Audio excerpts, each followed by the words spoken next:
So you're thinking about going to immigration court, either by yourself or with a representative. You have to appear.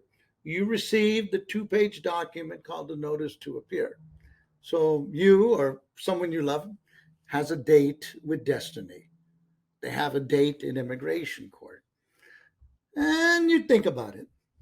And now you're at the point to make that decision to go alone or not. And you read the notice to appear and you think, we can do this. We don't need a lawyer. Well, let's see what happens at immigration court after those first hearings.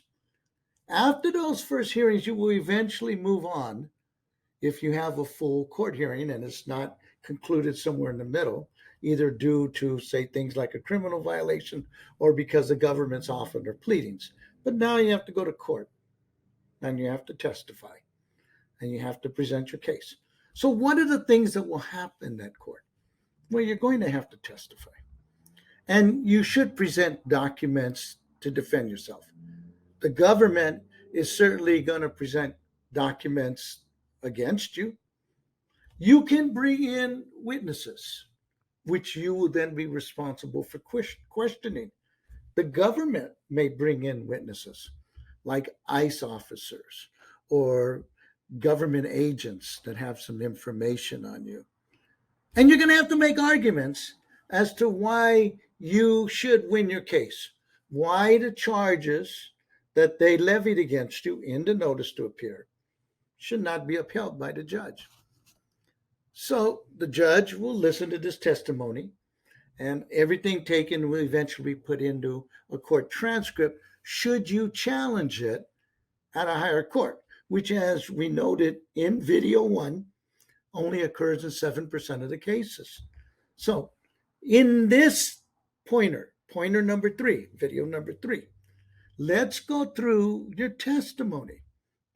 You've decided to be your own lawyer. You're a big boy now or a big girl now, and you're going to go in there because you can handle this on your own. And the government starts asking you questions. Here are some rules for testifying that will help you as you testify. And that I often see individuals, even with the help of lawyers, make these mistakes. Or lawyers, it's like, no, don't make these mistakes, okay? Here's some tips 13 of them. Always tell the truth.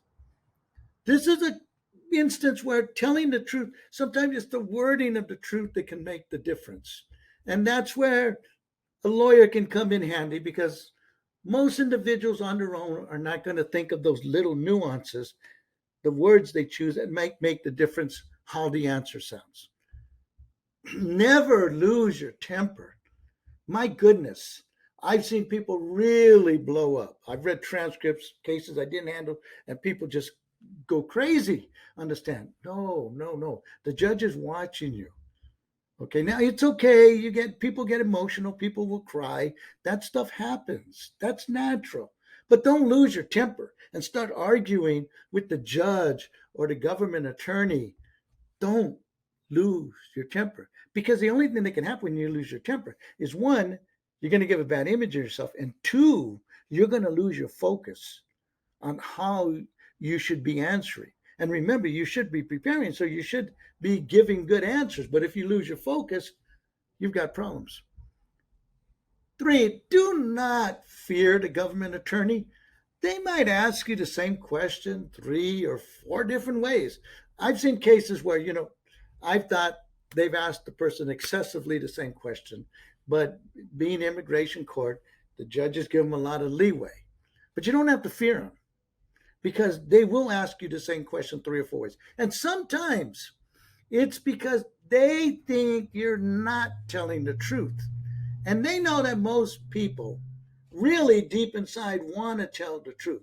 And so an individual that's not telling the truth is going to be taken off guard by the consistent questioning as if the government knows something about the fact that they're not telling the truth. And in fact, they might.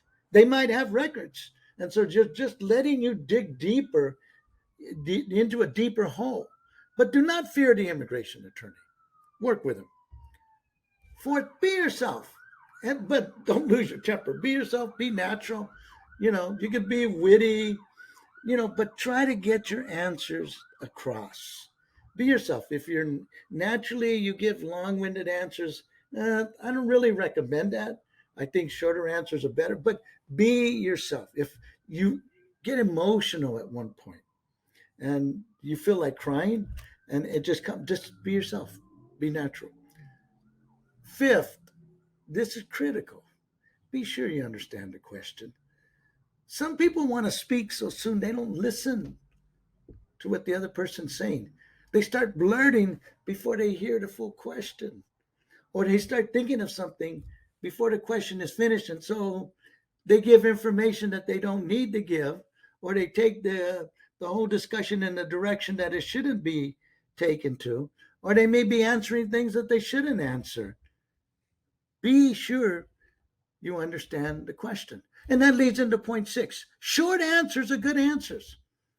Yes is a good answer. No is a good answer. I don't recall is a good answer. Or even, I think it could have been May, but it could have been June. Or it could have been 2012, or it could have been 2013. I'm not sure. Those are okay answers.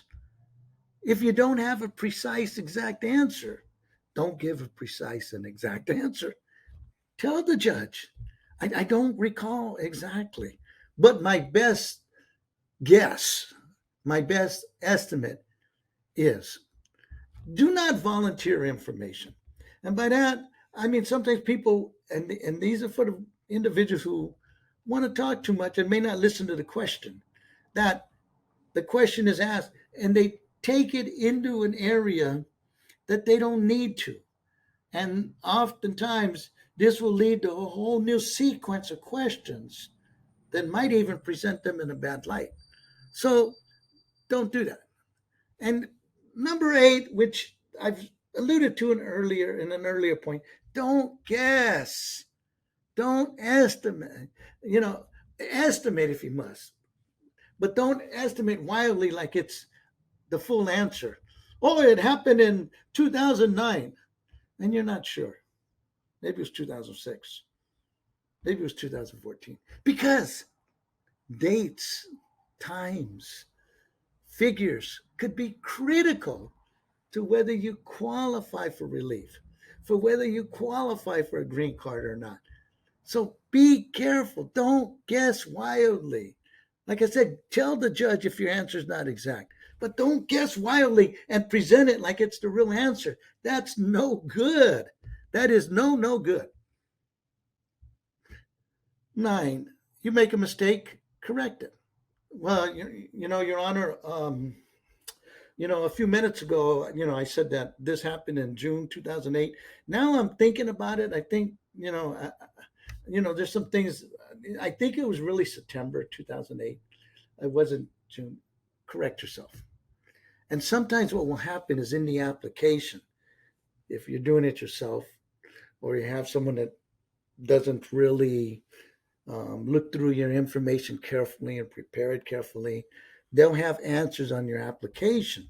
And then when you testify, it doesn't match. You're going to have to correct that mistake.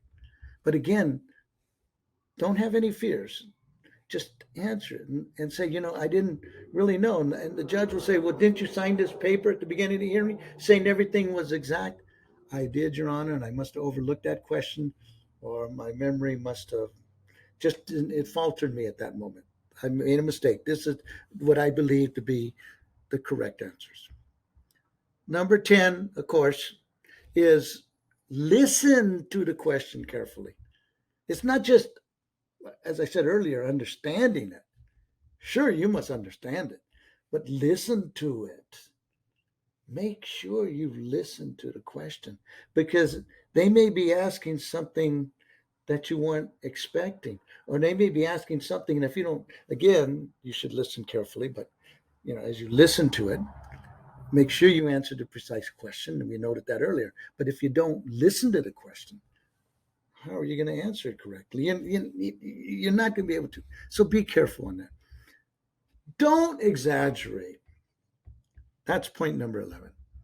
Some individuals want to present themselves in a different light than they are. Remember earlier I said be yourself? Well, part of that is don't exaggerate. I mean, some people get really emotional and, they'll say things in a way that, you know, sort of glorifies the hurt or glorifies what they did, but it's not exactly the truth. Just don't exaggerate. Just stick to the truth. That doesn't mean you have to be boring. Be yourself, but stick to the truth. Don't glorify things or try to make things seem worse than they are. Be careful about it because the judge is evaluating you. The judge is looking at you. Point number 12, don't minimize your situation. Some people want to be stoic. They want to be brave. They want to be tough. And so they won't let their guard down.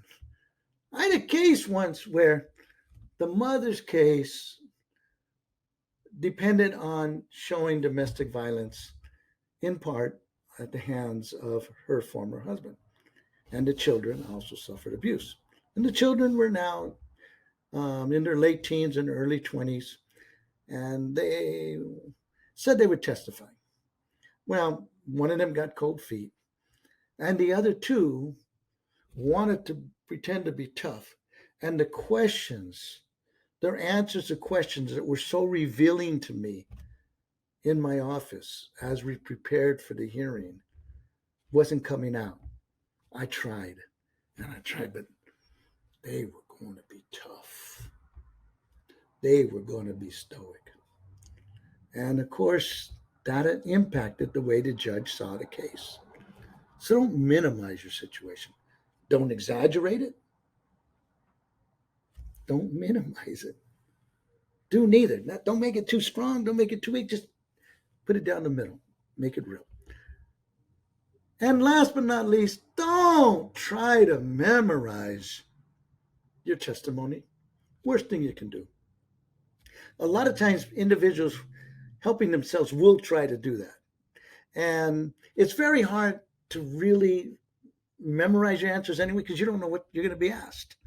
I've watched, read transcripts, and actually watched other cases where individuals, they're asking their clients and their clients are like a robot. Boom, boom, boom, boom. The answers are just flowing. Boom, boom, boom. And it's like, wow. But then when the government asks some question, cross-examines them.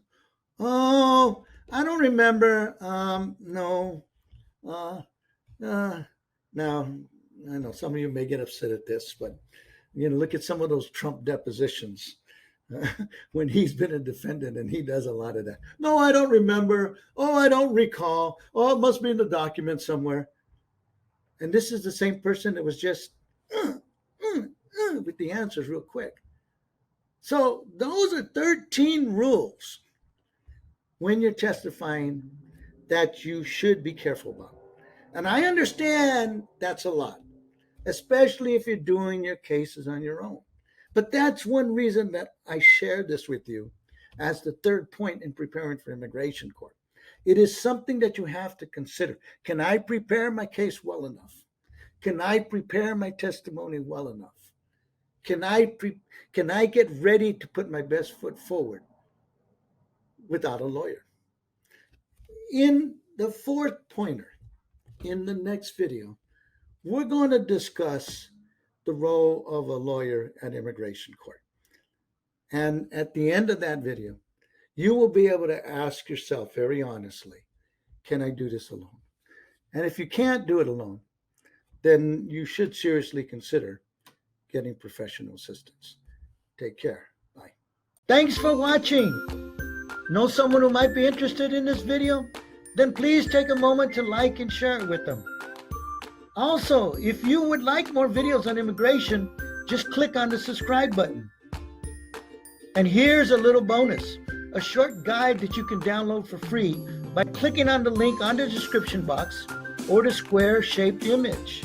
Plus, if you have ideas for videos you'd like to see, write a short comment below or feel free to contact me at carlos@VitaraImmigrationLaw.com. My name is Carlos Vitara. I appreciate your time and hopefully we'll be talking again very, very soon.